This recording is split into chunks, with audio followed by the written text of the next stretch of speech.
शांत स्वभाव।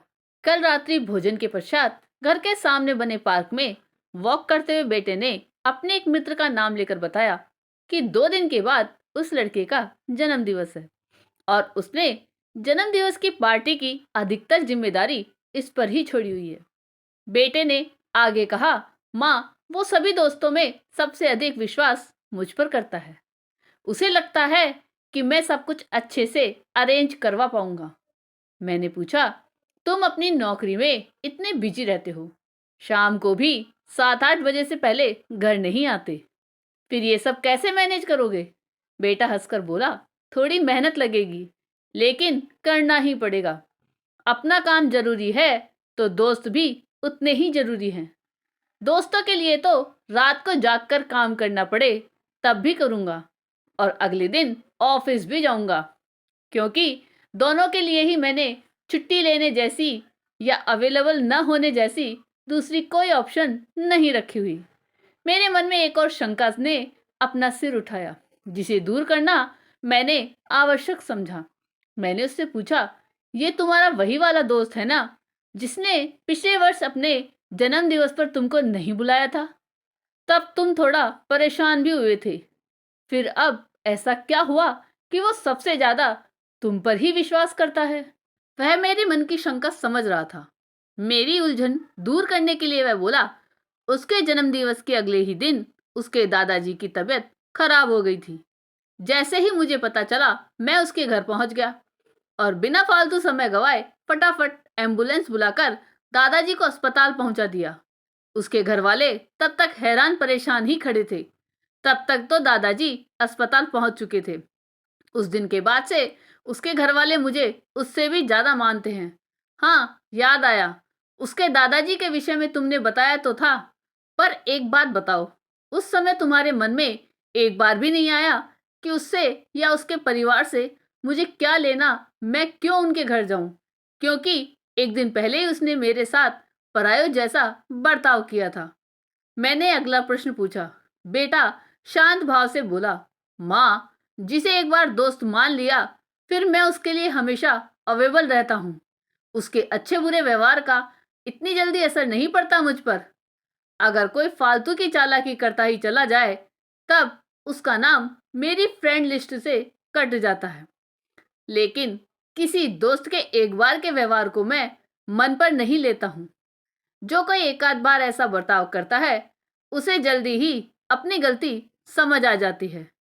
जानती हो, अपने पिछले जन्मदिन वाले बर्ताव की वह कम से कम 100 बार माफी मांग चुका है। हम बात कर ही रहे थे कि बेटे का फोन घनघना उठा। उसने बात बीच में ही रोककर फोन अटेंड किया। फोन उसके मुंबई ऑफिस से था। वहां किसी कंसाइनमेंट की डिलीवरी में कुछ प्रॉब्लम आ रही थी, जिसकी वजह से वहां के स्टाफ ने बेटे को कॉल किया था। मैं बेटे के साथ चलते चलते उसकी सारी बातें सुन रही थी। उसने बिना घबराए, बिना किसी की गलती पर चिल्लाए, आराम से मुंबई स्टाफ की बात सुनी। फिर उसने 2-3 जगह फोन पर बात की और फाइनली वापस मुंबई स्टाफ को बात करके उन्हें वहां उत्पन्न हुई समस्या के समाधान की सूचना दी। बेटे ने सबसे पूरे धैर्य से बात की। जब बेटे का फोन पर बात करना बंद हुआ, तो मैंने उससे कहा, जानते हो, पिछले 1 वर्ष में तुम्हारी पर्सनैलिटी पूरी 180 डिग्री घूम गई है। पहले तुम किसी भी बात पर एकदम गुस्सा हो जाया करते थे, लेकिन अब तुम्हें किसी भी बात पर गुस्सा नहीं आता। समय से ऑफिस जाते हो, छुट्टी लेने की बात तक नहीं करते, दोस्तों के लिए हमेशा हाजिर रहते हो, उनके बुलाने पर ऑफिस के बाद भी उनसे मिलने जाते हो। रात को कितना भी लेट हो जाओ, फिर भी सुबह सुबह उठकर जिम और जिम के बाद ऑफिस जाते हो। एकदम ऐसा क्या हुआ कि तुम बिल्कुल ही बदल गए? अपनी प्रशंसा सुनकर उसका मन खिल उठा। वह बोला, माँ, आज ऑफिस में मेरे सर ने भी यही बात बोली। वे कह रहे थे कि पता नहीं मेरे पेरेंट्स को दिखा या नहीं, लेकिन पिछले 1 साल से मेरी पर्सनैलिटी रिमार्केबल चेंज आया है। मैंने पूछा, अब बताओ भी, 1 साल में तुम्हें बदलने वाला ऐसा क्या हुआ? बेटे ने उसी शांत भाव से कहा, माँ, पिछले कुछ समय से कुछ भी मेरे फेवर में नहीं जा रहा था। पढ़ाई, नौकरी आदि कुछ भी मेरे फेवर में नहीं गया। हर बात की शिकायत करके और हर बात से गुस्सा होकर मैं परेशान हो गया। तब मैंने सोचा कि अगले 1 साल तक केवल ऑफिस के काम पर व रेगुलर जिम जाने पर ध्यान दूंगा। कोई कुछ भी कहे या करे, मैं उस पर ध्यान नहीं दूंगा। मैंने ये ट्रिक अपनाई और यह ट्रिक मेरे लिए काम कर गई। अब मुझे किसी पर भी गुस्सा नहीं आता। मैं बिना सामने वाले की गलती पर चिल्लाए प्रॉब्लम को सॉल्व करने की कोशिश करता हूँ। इसलिए अब हमारे दिल्ली, मुंबई, कोलकाता ऑफिस के सभी लड़के कोई भी प्रॉब्लम आते ही तुरंत मुझे फोन करते हैं।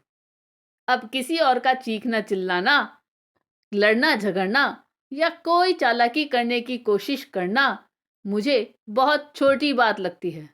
अब मुझे ऐसे किसी बात पर गुस्सा नहीं आता।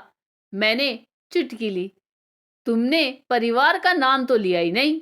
परिवार कहाँ स्टैंड करता है तुम्हारे लिए? उसने तुरंत उत्तर दिया, भगवान जी और परिवार कोई ऑप्शन नहीं होते कि उनके लिए कोई प्लानिंग करनी पड़े। वे तो जीवन का हिस्सा होते हैं। उसके इस उत्तर ने मुझे निरुत्तर कर दिया।